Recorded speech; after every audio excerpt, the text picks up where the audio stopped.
Good morning, dear students. In the last video, we have talked about P block elements. In that, we have seen the introductory part of P block elements. That is, P block includes group 13 to group 18 elements. Then their general characteristics we have seen, in which very important properties are electronic configuration, their atomic and ionic radii, ionization energy, metallic and electropositive characters, electronegativity, polarizing power, melting and boiling points, diagonal relationship, oxidizing reducing property, and nature of oxides and hydrides. All this we have seen in the last class. Now today we are going to see the diagonal relationship between various elements. As in the important general characteristics, we have touched this topic, that the diagonal relationship. This diagonal relationship related questions are coming for 2 marks, and in that you have to write various type of similarities between them. उनको आपको compare करना है question में. Basically diagonal relationship दिखाने का meaning ये है कि वो डायगोनली किस तरह से रिलेटेड है, उनके वेरियस प्रॉपर्टीज़ में, उनके कैरेक्टरिस्टिक्स में, वो आपको आपके आंसर में या शॉर्ट नोट में एक्सप्लेन करना है. लाइक यहाँ जो मैंने हाईलाइट किए हैं इन एलिमेंट्स में, मोस्टली डायगोनल रिलेशनशिप आपको यहाँ देखने को मिल रहा है बेरिलियम और एल्यूमिनियम का. तो इनमें क्या क्या रिसेम्बलेंस है, रिसेम्बलेंस यानी कि सिमिलैरिटी कौन कौन सी है इनकी प्रॉपर्टीज़ में. तो सबसे पहले इनके इलेक्ट्रोपॉजिटिव कैरेक्टर. एक्चुअली बेसिकली दोनों भी मेटल्स में आते हैं, तो वो हाईली इलेक्ट्रोपॉजिटिव है. फिर इनकी जो इलेक्ट्रोनेगेटिविटीज़ है वो भी एग्जैक्टली सेम है, दैट इज़ 1.5. उनकी पोलराइजिंग पावर भी इस वजह से नियर अबाउट सेम है. ठीक है.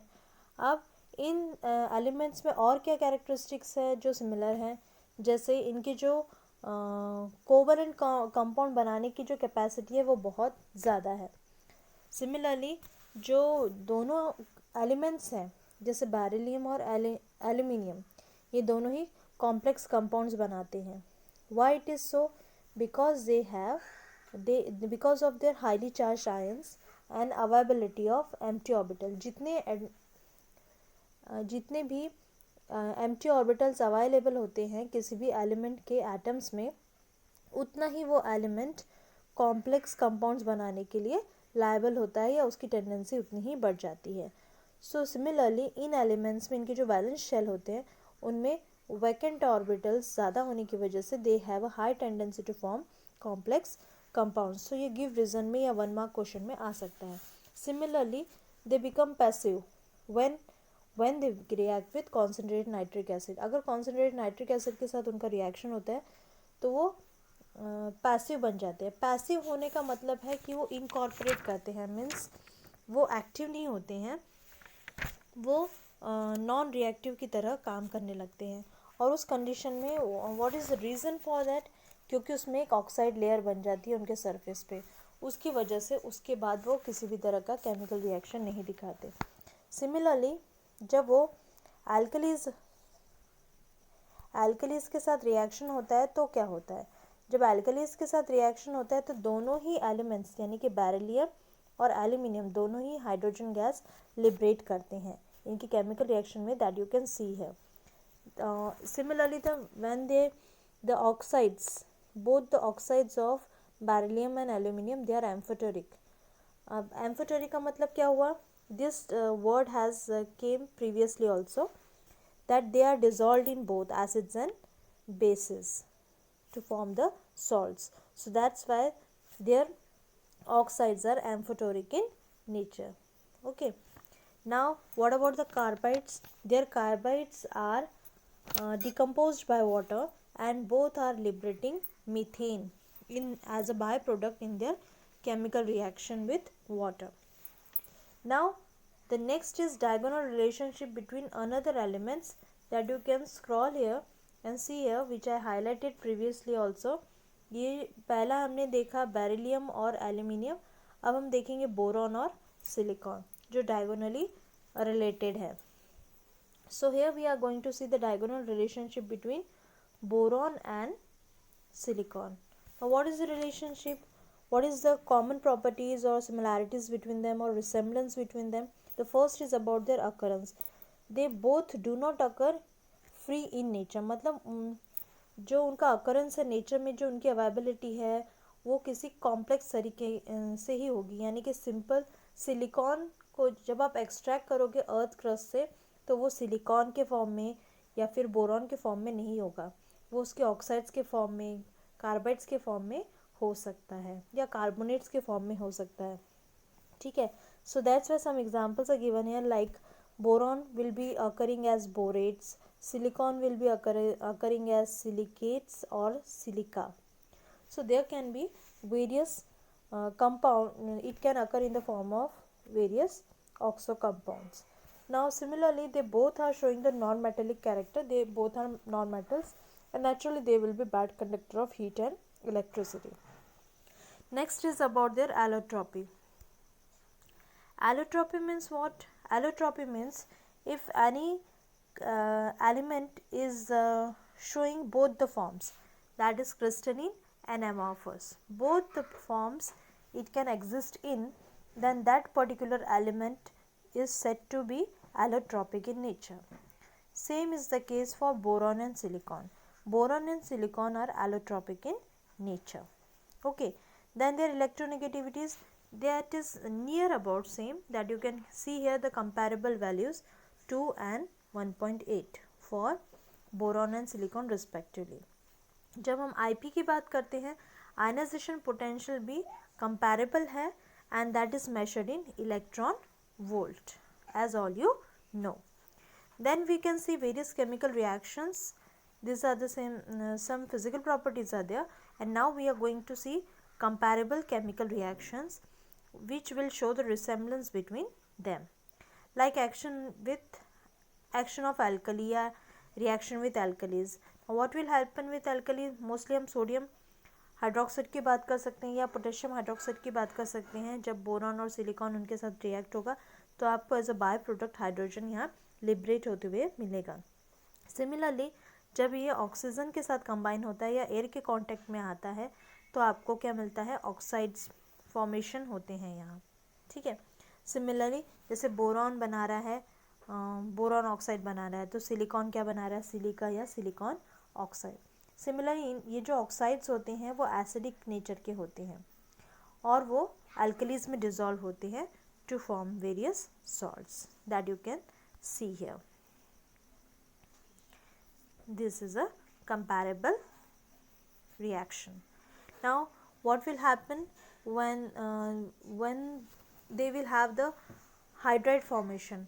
जो उनके हाइड्राइड्स हैं उनके भी यहाँ कंपैरिजन किए गए, वेरियस टाइप ऑफ हाइड्राइड्स बनते हैं. हाइड्राइड्स तो सिंपल है कि हाइड्राइड सिंपल हाइड्रोजन के साथ रिएक्शन होने पे बनते हैं. जैसे बोरो इथेन है तो उसका कंपैरिजन सिलिकॉन के इथेन से होगा तो सिलिको इथेन है. बोरो ब्यूटेन है, सिलिको ब्यूटेन है. All this are there which are comparable. Then comes the formation of halides.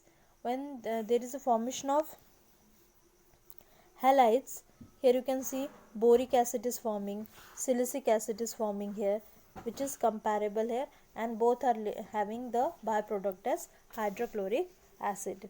They are covalent in nature. So that is the basic similarity between this. Similarly they are forming the carbides and they are having some similarity between them. ठीक है, और ये जो carbides होते हैं very hard substances होते हैं जो इनका यूज़ कटिंग पर्पस के लिए किया जाता है इन वेरियस ब्रांचेस. सिमिलरली जब वो कंबाइन होते हैं मेटल्स के साथ, तो मेटल्स के साथ जब रिएक्शन होता है तो वो बोराइड्स और सिलिसाइड्स बनाते हैं. बोराइड्स और क्या बनाते हैं? सिलिसाइड्स. तो आप यहाँ एग्जाम्पल देख सकते हो, जैसे मैग्नीशियम के साथ यहाँ एग्जाम्पल दिया है, तो मैग्नीशियम के साथ बन रहा है Mg3b2. यानी कि अगर आप when you will spell it what is the reactant product, it is magnesium boride, and with silicon it is magnesium silicide. So these are the products which are forming here. Similarly there are various preparation method also. They are obtained by reduction of their oxides with magnesium. So this is how this similarities can be pointed out in case of diagonal relationship. Now we are going to see various compounds which are formed from p block elements, and they play a very important role in various chemical processes. So सबसे important है उसमें hydroxyl amine, जिसका formula है NH2OH. सो hydroxyl amine जब हम बोलते हैं तो पहले हम इसके प्रिपरेशन मेथड देखेंगे, फिर उसकी वेरियस प्रॉपर्टीज़ देखेंगे, जैसे फिजिकल और केमिकल प्रॉपर्टीज़. तो पहला प्रिपरेशन मेथड है by reduction of nitric oxide. ठीक है, अब नाइट्रिक ऑक्साइड के प्रिपरेशन में हम एक कॉनिकल फ्लास्क में what we are going to take, in conical flask we are passing the nitric oxide. Okay, now we will pass the nitric oxide in this conical flask which is having the mixture of tin and HCl. ठीक है, इस flask में already mixture रहेगा जो कि concentrated है. ठीक है, अब इस मिक्सचर में हम नाइट्रिक ऑक्साइड जैसे ही डालेंगे तो यहाँ हमें मिलेगा नेसेंट हाइड्रोजन.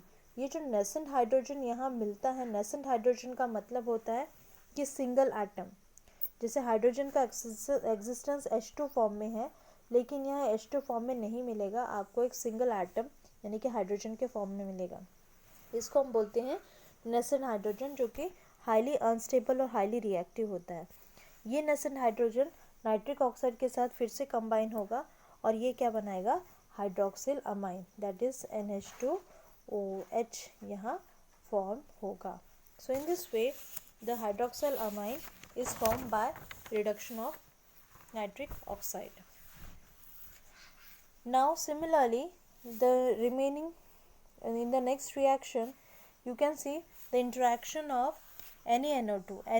Na2 का chemical name क्या है, सोडियम नाइट्राइट. ठीक है, NiTrite and NaHSO3.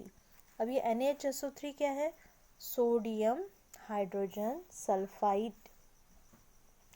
So this is the meaning for it. अब इन दोनों का जब केमिकल रिएक्शन होगा at lower pressure, lower temperature and pressure you are getting this products. तो डायरेक्टली ये केमिकल रिएक्शन आपको जो हमारा रिक्वायर्ड प्रोडक्ट है यानी कि हाइड्रोक्सिल अमाइन यहाँ आपको मिलेगा नहीं. यहाँ हमको मिलेंगे सोडियम डाइसल्फोनेट मिलेगा हाइड्रोक्सिल अमाइन का. ठीक है, फिर उसको फर्दर जब हम हाइड्रेशन प्रोसेस हाइड्रोलिसिस करेंगे उसमें, then you will get the NH2OH as a main product.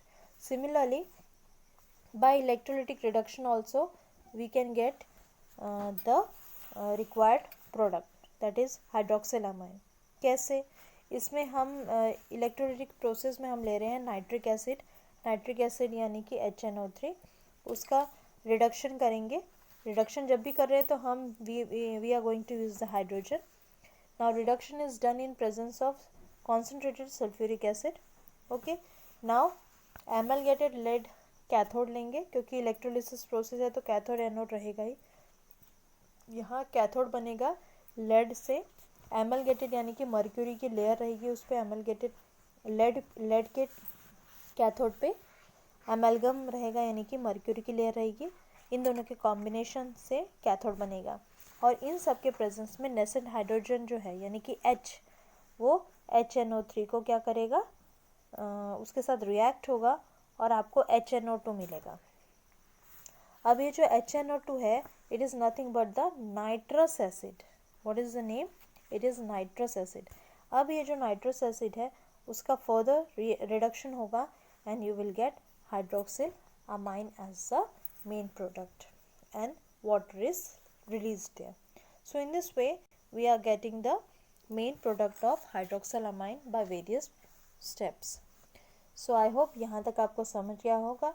Remaining explanation of properties, physical properties and chemical properties we are going to see in the next video. Thank you and have a nice day.